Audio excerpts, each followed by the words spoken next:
Baik, Assalamualaikum warahmatullahi wabarakatuh. Perkenalkan, nama saya Muhammad Ranghan Noviandi dari Universitas Logistik dan Bisnis Internasional dengan Prodi D4 Logistik Bisnis dengan NPM 6204016 dan dosen pengampu saya Dr. IR Agus Purnomo. Pada kesempatan kali ini saya ucapkan terima kasih kepada pemirsa yang telah menyempatkan waktunya untuk menonton eh, apa yang saya presentasikan. Pada kali ini saya akan mempresentasikan strategi pembelian hijau dan membuat pilihan berkelanjutan. Pada presentasi kali ini, saya akan mengenalkan strategi pembelian hijau yang komprehensif dapat memiliki dampak positif pada lingkungan dan keberlanjutan bisnis Anda. Temukan kekuatan dari pilihan berkelanjutan.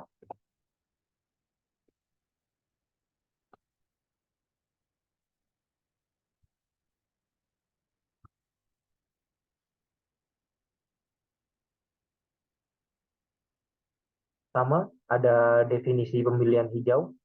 Pembelian hijau tidak hanya sebatas membeli produk yang ramah lingkungan, ini melibatkan pemilihan bahan dan layanan yang berkelanjutan yang meminimalkan dampak lingkungan sepanjang siklus hidupnya. Selanjutnya ada manfaat dari implementasi strategi pembelian hijau. Yang pertama ada penghematan biaya, pengurangan konsumsi energi limbah, dan penggunaan sumber daya dapat menghasilkan penghematan biaya jangka panjang yang signifikan bagi organisasi. Kedua, ada reputasi merek positif, menerapkan praktik berkelanjutan, meningkatkan reputasi merek, menarik pelanggan yang peduli lingkungan, dan menciptakan keunggulan bersaing. Yang ketiga, ada dampak lingkungan.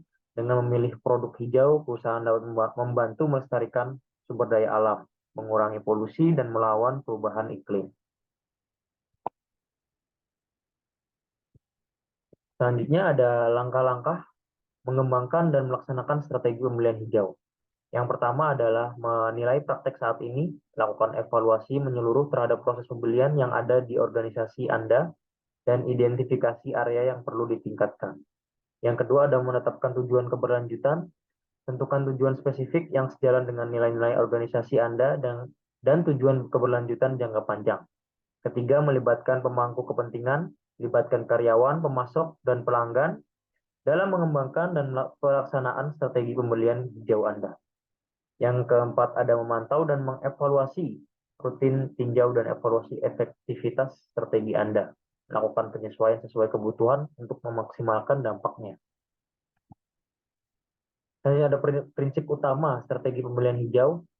Yang pertama ada penilaian siklus hidup, nilai dampak lingkungan dari produk atau layanan sepanjang siklus hidupnya, mulai dari produksi hingga pembuangan. Yang kedua ada kerjasama dengan pemasok, bekerja sama dengan pemasok yang memiliki komitmen terhadap keberlanjutan dan menyediakan pilihan yang ramah lingkungan.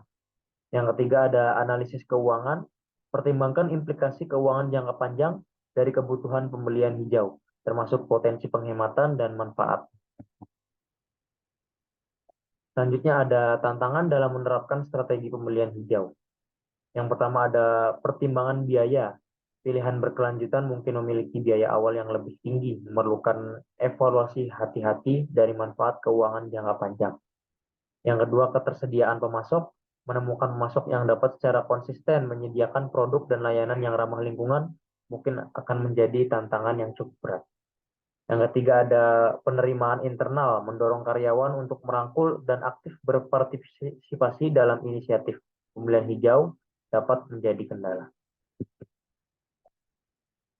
Baik, kesimpulannya, menggabungkan strategi pembelian hijau bukan hanya pilihan etis, tetapi juga langkah bisnis yang cerdas, mulai membuat pengambilan keputusan berkelanjutan sebagai prioritas hari ini. Terima kasih bagi Bapak Ibu yang telah menyaksikan presentasi saya. Lebihnya mohon maaf. Assalamualaikum warahmatullahi wabarakatuh.